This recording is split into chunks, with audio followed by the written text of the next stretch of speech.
안녕하십니까. 인문학연구소 인현입니다. 이번 시간에도 우리가 기억했어야 할 이름들에 대해서 살펴보는 시간을 갖도록 하겠는데요. 이번 시간에는 왕건의 히든카드였던 유금필이란 장군에 대해서 살펴보는 시간 갖도록 하겠습니다. 자, 먼저 유금필은 누구일까에 대한 이야기를 해보려고 합니다. 고려태조 왕건은 우리에게 너무나도 잘 알려진 인물이고 영웅으로 또 인정받기도 하는 인물이죠. 그런데 정작 이 사람이 없었다면 왕건이 세운 고려는 초기에 무너졌을 것이다 라는 평가를 받는 사람이 있습니다. 바로 오늘 이야기할 유금필이란 사람이 바로 그 사람입니다. 자, 이 사람이 유금필이란 사람이에요. 그러면 유금필은 어떤 인물일까? 간단하게 좀 살펴보자면 황해도 출신이었고 유금필은 원래 궁예 밑에서 활약하던 장수였다고 합니다. 918년 왕건이 혁명을 성공할 당시에 왕건의 편에 서기는 했지만 1등 공신이 아닌 2등 공신에 머문 것으로 미루어 보았을 때 그렇게 적극적으로 왕건을 지지했던 인물은 아니지 않았을까라고 유추가 됩니다. 자, 그러면 유금필은 어떤 업적을 그럼 나중에 세웠을까? 그래서 왕건의 히든카드로 불릴 수가 있었을지 한번 살펴보도록 할게요. 유금필은 고려가 세워진 후에는 왕건에게 충성을 바치며 자신의 능력을 내보이는데 가장 두드려졌던 것이 바로 고람진 전투였습니다. 발해가 힘을 잃어가던 시기 920년경에 발해 남부 지역의 여진족들이 고려의 국경을 침범하는 일이 잦아지자 백제와의 힘겨루기만으로도 힘겨웠던 왕건은 고민 끝에 유금필에게 이들을 제압하라 라는 명령을 내리게 되죠. 자, 그러자 유금필은 약 3천여 명의 군사들을 이끌고 바로 고람진에 도착을 합니다. 그리고 거기에 성을 쌓고 그 주변에 여진족 추장 300여 명을 초청해서 잔치를 벌이게 됩니다. 그리고 그들이 취했을 때 그들을 모두 사로잡은 뒤에 그 부락에 사람을 보내서 이 사실을 알리며 항복을 권하였고 결국 그 부족의 사람들은 항복을 하게 됩니다. 그래서 여러 부락에서 이 유금필 쪽으로 귀순한 숫자가 1500여 명, 포로로 잡혔다가 돌아온 고려인이 3000여 명이나 됐다고 합니다. 그러니까 뭐예요? 3000명을 데리고 가서 1500명을 더 내 편으로 만들었고 포로로 잡혀있던 고려인 3000여 명을 구해하기까지 했다는 거죠. 그러니까 굉장히 힘 한번 쓰지 않고 쉽게 여진족들을 제압하는 이 왕건이 내린 명령을 제대로 수행했다라고 볼 수가 있습니다. 역사서인 고려사와 고려사 저료에서는 다음과 같이 이 내용을 기록하고 있습니다. 북계의 고람진이 자주 북방 오랑캐에게 침략을 당하므로 여러 장수를 모아 말하기를 지금 남방의 흉도 백제가 멸망되지 않았고 북방 오랑캐가 걱정스러우니 짐이 자나깨나 근심이 된다. 유금필을 보내어 방어하게 하고자 하는데 어떠한가? 라고 왕건이 이제 신하들에게 얘기를 한 거죠. 그러니까 신하들이 모두 좋습니다 하므로 드디어 유금필에게 명하니 그날로 군대 3000명을 인솔 하여 출발하여 고람진의 동산에 큰 성을 축성하고 그곳에 거처하며 지키게 하였다. 이게 920년 3월의 기록이고요. 대광 유금필이 북번의 추장 300여 명을 소집하여 성대한 주연을 베풀어 주식을 많이 먹이고 그들이 취한 때를 포착하여 위협하니 추장들이 모두 복종하였다. 곧이어 사람들을 여러 부락에 파견하여 전달하기를 이미 너희들의 추장이 복종했으니 너희들도 와서 복종하라 고 하였더니 여러 부락에서 서로 이끌고 와서 귀부한 자가 1500명이었으며 포로로 되었던 고려 사람 3000여 명을 돌려보내었다. 이때로부터 북방이 편안하게 되었으므로 태조는 그에게 특별한 표창을 주었다. 이게 913년 4월의 일입니다. 그러니까 920년에 도착을 해서 성을 쌓았고, 그리고 나서 923년, 약 3년 뒤에 이 추장들을 초대해서 취하게 만든 다음에 바로 항복을 받아냈다라는 거죠. 그리고 바로 이때 받아들였던 그 많은 인원들을 바탕으로 그곳에서 기마군을 키우며 자신의 부대를 정비한 유군필은 끊임없이 크고 작은 전투를 승리로 이끌어냅니다. 자, 우리가 여진족, 말갈족, 거란족, 우리 이런 부족들을 제가 예전에 강의에서 이야기했던 적이 있습니다. 북방계 기마민족이다. 그래서 고조선과 그 연합체를 이루었던 부족들이다라고 말씀을 드린 적이 있는데, 그러니까 이 사람들은 말을 겁나게 잘 탔어요. 그래서 이런 여진족을 흡수했기 때문에 이 사람들을 바로 기마군으로 키울 수가 있었다라는 내용입니다. 925년에는 연산진, 즉 논산에서 후백제의 기란 장군을 죽이기도 했고, 다시 임진군 예산으로 진격해서 백제군 3,000명을 죽이는 대승을 거두기도 했습니다. 또 조물성, 상주 혹은 안동으로 추정되는 곳에서 견훤의 두 아들 양검과 금강이 이끄는 병력들이 공격을 해왔을 때도 이들을 물리치고 성을 지켜내었습니다. 그러니까 무력이 굉장히 출중한 인물이었다라고 우리가 생각해 볼 수 있겠죠. 정서대장군 유군필을 보내어 백제의 연산진을 쳐서 장군 기란을 죽이고, 또 임종군을 쳐서 3,000여 명을 죽이고 사로잡았다. 925년 10월의 기록이고요.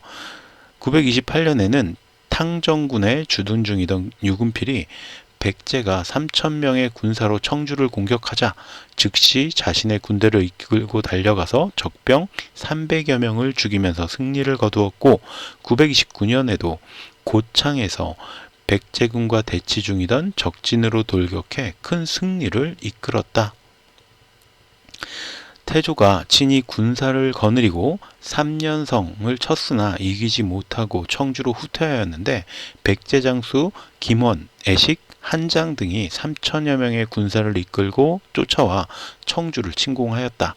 이때 유군필은 명을 받들고 탕정군에 성을 쌓고 있었다. 하루는 유군필이 탕정군 남산에 올라 앉아서 졸고 있었는데, 꿈에 한 대인이 말하기를 내일 서원에 별난이 있을 것이니 빨리 가라고 하였다. 유군필은 놀라 깬 후에 그 길로 청주로 가서 적군과 싸워 격파하고 독기진까지 추격하였는데, 죽이고 부상당한 포로가 300여 명이었다. 중원부에 달려가 태조를 보고 전투 정형을 자세히 보고하였더니 태조가 말하기를 동수 싸움에서 신승경과 김락 두 명장이 전사하였으므로 국가를 위하여 깊이 근심하였더니 지금 그대의 말을 듣고 짐의 마음이 저기에 안심되었다 라고 하였다. 자, 그러니까 유군필이 거의 궁지에 몰려있던 왕권을 어떤 꿈에서 본 대인의 말을 쫓아서 청주로 가서 구해줬다라는 내용이죠. 견훤이 고창군을 포위하였으므로 태조가 가서 이를 구원하려고 예안진에 이르러 여러 장수와 의논하기를 싸우다가 이기지 못하면 장차 어떻게 하겠는가 하니, 대상 공헌과 홍류가 아뢰기를 만약 우리가 이기지 못하면 중령길로 돌아올 수 없게 될 것이니 빠져나갈 길을 사전에 수리하여 두는 것이 좋겠습니다 하였다.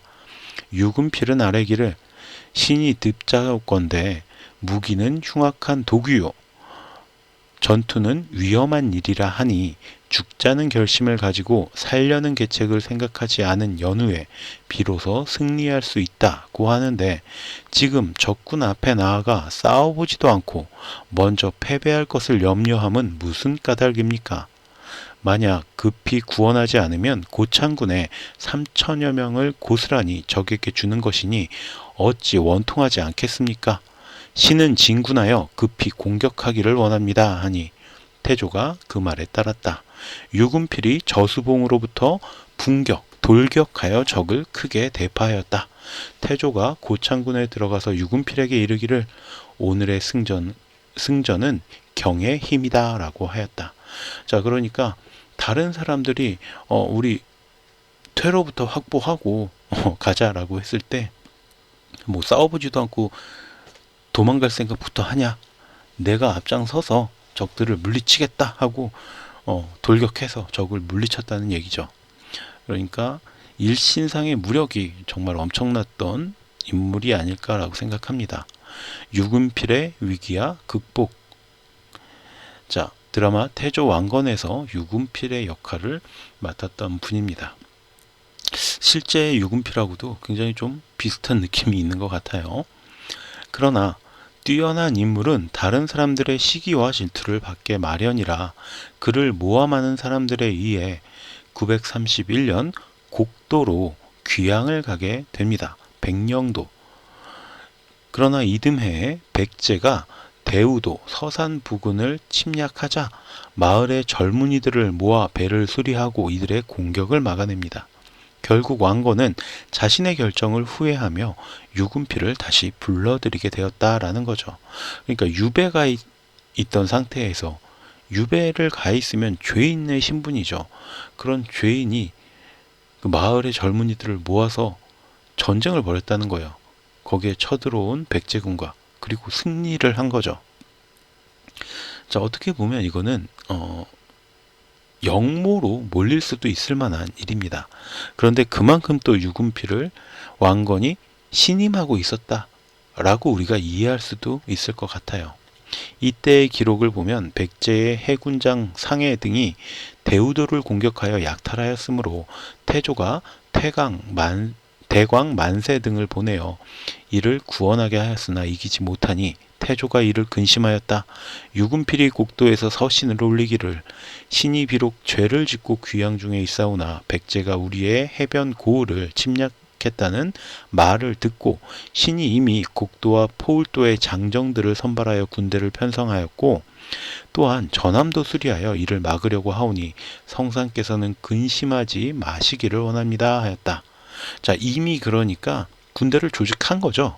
그리고 전함도 수리했고, 태조가 서신을 보고 울면서 이르기를 참서를 믿고 어진 사람을 쫓은 것은 짐의 불찰이다 하고 사자를 보내어 그를 소환하고 위로하기를 경은 실상 죄가 없는데도 귀양 간 것을 일찍이 원망하지 않고 오직 나라를 도울 것만 생각하고 있으니 짐이 매우 부끄럽고 뉘우치는 바이다. 장차 자손들에게까지 상을 미치게 하여 경의 충성과 절의에 보답하겠다 하였다. 자, 그러니까 이런 상황에서 왕건은 완전히 이제 유군필을 신임할 뿐만이 아니라 감동을 먹은 것 같아요. 그래서 유군필이 정말로 왕건의 첫 번째 꼽히는 오른팔이라고 해야 될까요? 그런 역할을 맡게 되죠. 그의 활약은 여기서 멈추지 않았고 933년 후백제가 신라를 공격하자 고구려에서는 신라를 구원하기 위해서 병력을 보내는데 이마저 제 힘을 발휘하지 못하게 됩니다. 구원병력을 보내는데 구원병력마저 위기에 처한 거예요. 그러니까 왕건은 결국 또 누구를? 히든카드, 유군필을 급파하게 되었죠. 그는 부하 80여 명과 함께 신라로 향해서 경주 사람들을 안심시켰고 돌아오는 길에 후백제의 신검 등을 만나 싸워서 적장 7명을 사로잡는 대승을 거두게 됩니다.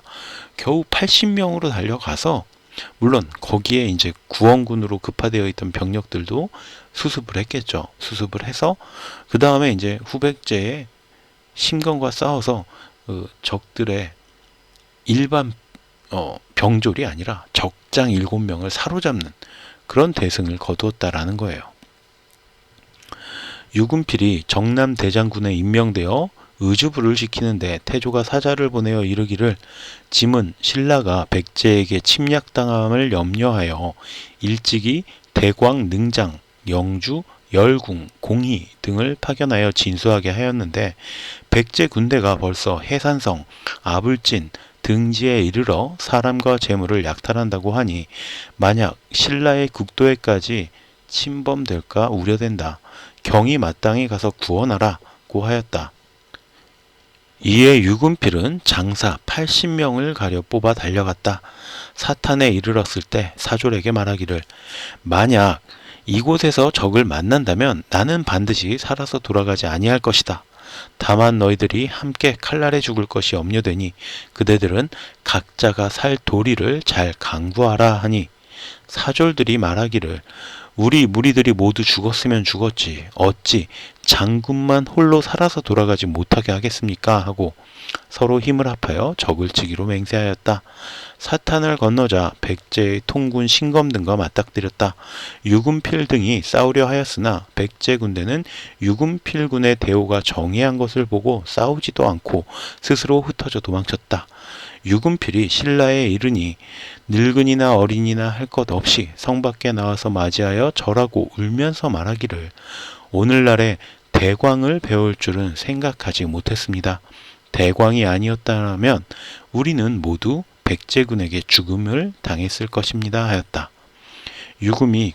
유군필이 그곳에서 머무른 지 7일 만에 돌아오는 길에 신검을 자도에서 만나 싸워서 크게 이겨 적장, 금달, 황궁 등 7명을 생포하였으며 적을 죽이고 사로잡은 것이 매우 많았다. 승전 보고가 이르니 태조가 몹시 놀라고 기뻐하면서 나의 장군이 아니면 누가 능히 이같이 이길 수 있으랴 라고 하였다. 유군필이 들어와서 뵈니 태조가 궁전에서 내려와 그를 맞이하며 손을 잡고 이르기를 경의 공로는 옛날에도 또한 드물었던 것이다. 짐의 마음에 새기고 있으니 이를 잊는다고 이르지 말라 하였다. 유군필이 살해하여 아뢰기를 국난을 당하여 자기 일신을 생각하지 않으며 위급에 직면하면 목숨을 바치는 것은 신하된 자의 직분이거늘 성상께서 어떻게 이와 같이 하십니까? 하니 태조가 더욱 그를 소중하게 여겼다. 자, 저는 이런 장면을 삼국지에서 봤던 것 같아요. 삼국지 연의에서 유비의 모습이 그리고 조자룡과 유비의 그 장판파에서의 나누었던 대화 뭐 이런 것들이 저는 잠깐 좀 스쳐갑니다. 그 두 사람의 어떤 끈끈한 의리, 우정 이런 게 지금 유군필과 왕건에게서도 느껴지고 있습니다. 934년에는 다시 운주에서 벌어진 전투를 승리로 이끌게 됩니다. 태조가 친히 운주를 정벌하려고 유군필을 우장군으로 임명하여 진군하니 견훤이 이 소식을 듣고 갑사 5,000명을 선발하여 거느리고 나와서 말하기를 양군이 서로 싸우면 양편이 다 온전하지 못할 형세이고 병졸들이 살상을 많이 당할까 염려되니 마땅히 화친을 맺어 각기 국경을 보존하는 것이여 마땅하겠소 라고 하였으므로 태조가 여러 장수들을 모아 의논하니 유군필이 아뢰옵기를 오늘의 형세는 싸우지 않을 수 없사오니 원컨대 성상께서는 신들이 적군을 격파하는 것만 보시고 근심하지 마소서 하였다. 저편에서 미처 진을 치기 전에 강한 기병 수천 명을 거느리고 돌격하여 적병 3,000여 명의 목을 베고 술사 종은과 의사 훈겸과 용맹한 장수 상달 최피를 사로잡으니 웅진 이북의 30여 성이 소문을 듣고 스스로 항복하였다. 자, 태조와 왕건과 견훤이 이제 서로 만나서 전쟁을 벌이려고 할 때 견훤이 먼저 제안을 한 거죠. 우리가 지금 이렇게 싸우면 서로 병력만 너무 낭비가 소모하는 게 심할 테니까 화친을 맺고 각자 국경을 정해서 지키는 걸로 만족하자 라고 했는데 유군필은 오히려 지금 치자 공격하자 라고 주장을 했고 실제로 달려나가서 대승을 거두고 돌아왔다는 거죠. 유군필은 육상뿐만이 아니라 해전에서도 뛰어난 능력을 보였는데요. 신라에서 신검이 아버지 견훤을 감금하여 내분이 일어나자 왕건은 나주 땅을 되찾기 원했고 역시 유군필이 책임자가 되어 나주로 향하였고 나주를 점령하게 됩니다. 자, 여기서 약간의 이제 오타가 좀 있었네요. 제가 신라와 백제를 좀 헷갈렸는데, 후백제에서 신검이 아버지 견훤을 감금하면서 내분이 일어났다라고 수정하도록 하겠습니다. 태조가 여러 장수에게 이르기를 나주의 40여 군이 우리의 울타리가 되어 오랫동안 풍화에 복종하였다. 일찍이 대상 견서, 권직, 인일 등을 파견하여 안무하였는데 근자에는 백제에게 침략되어 6년 동안이나 바닷길이 통하지 않았으니 누가 능히 나를 위하여 이곳을 침무하겠는가 하니 홍유, 박수리 등이 말하기를 제가 비록 용맹하지는 못하나 장수의 한 사람으로서 보충하여 주시기를 바랍니다. 라고 하니 태조가 말하기를 대체로 장수로 되려면 백성들의 마음을 얻는 것이 귀중하다. 라고 하였다. 공원, 대광, 제궁 등이 아뢰기를 유금필이 적임자입니다. 라고 하니 태조가 이르기를 짐도 역시 이를 생각해 보았으나 요사이 신라로 가는 길이 막혔던 것을 유금필이 이를 통하게 하였으니 그의 노고를 생각하니 다시 명하기가 어렵다고 하였다. 유금필이 아뢰기를 신이 비록 노쇠하였으나 이것은 국가의 큰 일이오니 감히 힘을 다하지 않겠습니까? 하였다. 태조가 기뻐하며 눈물을 흘리며 이르기를 경이 만약 명을 받든다면 어찌 이보다 더 기쁨이 있으랴 하고 유금필을 도통 대장군으로 임명하고 예성관까지 전송하고 어선을 주어 보내었다. 태조는 3일간 그대로 체류하면서 유금필이 바다에 나갈 때까지 기다려서 황궁하였다. 유금필이 나주에 가서 경략하고 돌아오니 태조가 또 예성관까지 행차하여 맞아 위로하였다. 자, 그러니까 유금필이 정말 팔방미인, 다방면의 능력이 뛰어난 그런 군인이었구나 라는 걸 우리가 짐작해 볼 수가 있는 것 같아요. 육상에서 말을 달리고 칼을 쓰고 활을 쏘는 거 뭐 하면서 싸우는 것과 이 배에서 해전을 벌이는 것은 굉장히 서로 다른 분야죠. 그런데 유금필은 이 해전까지 잘했다는 거예요. 그리고 이런 경험들이 쌓이고 쌓이면서 태조 왕건은 유금필에게 정말 푹 빠지게 되었다라는 것도 우리가 볼 수가 있겠죠. 이것을 계기로 금산사에 갇혀있던 견훤은 그곳을 탈출하여 나주를 거쳐 고려에 기순할 수 있었다. 자, 신라의 경순왕 역시 그해 11월 나라를 왕건에게 바치며 항복을 했고요. 936년 2월에는 견훤의 사위이자 순천 지역을 담당하고 있던 박영규가 고려에 투항하며 고려는 백제를 명을망시킬 수 있는 기반을 갖추게 되었습니다. 그리고 마침내 936년 벌어진 일리천 전투에서 백제 멸망에 앞장서며 전쟁의 대미를 장식하게 됩니다. 누가요? 역시 유금필이죠. 일리천 전투에서 대상 유금필은 원유, 관무, 관원 등을 부장으로 삼아 흑수, 달고, 철륵 등 제번에 강한 기병 9,500명을 거느리고 중군장으로 출전하여 백제를 멸망시켰다. 자, 백제를 멸망시킨 게 바로 유금필이다라고 써 있는 겁니다. 기록되어 있는 거죠. 이처럼 유금필은 고려가 힘들 때마다 왕건이 꺼내든 히든카드였고요. 그 역할을 충실하게 수행해냈습니다. 실패가 없었어요. 고려가 건국되고 백제가 멸망되기까지 위기의 순간에 어김없이 나타나서 전세를 뒤집었던 게 바로 유금필이었고, 여진족을 굴복시켰을 때의 지략, 수많은 전투에서 앞장서서 돌격했던 용맹함, 그리고 유배지에서도 나라를 위해 젊은이들을 모아서 적과 대적했던 이런 충성심, 이런 것들을 고려해 본다면 고려시대에 유금필만한 명장이 또 있을까? 의문이 들 정도입니다. 자, 부여군 향토문화유산 제8호 유태사지묘, 바로 유금필 장군의 사당이 이렇게 모셔져 있다고 합니다. 부여에는 오죽하면 왕건이 유언으로 유금필의 후손이 죄를 짓는다고 해도 죄가를 논하지 말고 중용하라 라는 말을 남겼다고 합니다. 실제로 유금필의 손자였던 유공이가 여러 가지 불법적인 일을 저질렀다고 해요. 그럼에도 불구하고 벼슬린 숙주 방어사에 올랐으며 또 다른 후손인 유준경 역시 외할아버지와 외할머니가 사실 삼촌과 조카 관계, 굉장히 막장이죠. 였기 때문에 조정에서는 이런 사람한테 벼슬을 주어서는 안 된다. 그때 당시에 그 어떤 가치관으로 봤을 때 이건 말이 안 된다. 어떻게 그런 사람을 벼슬자리를 내려줄 수가 있냐. 그런 가문의 사람에게. 그런 여론이 일어났지만 역시 누구? 유금필의 후손이다 라는 이유만으로 벼슬을 받았다라는 거죠. 자, 고려의 태조 왕건 우린 너무 잘 알고 있고 기억하고 있습니다.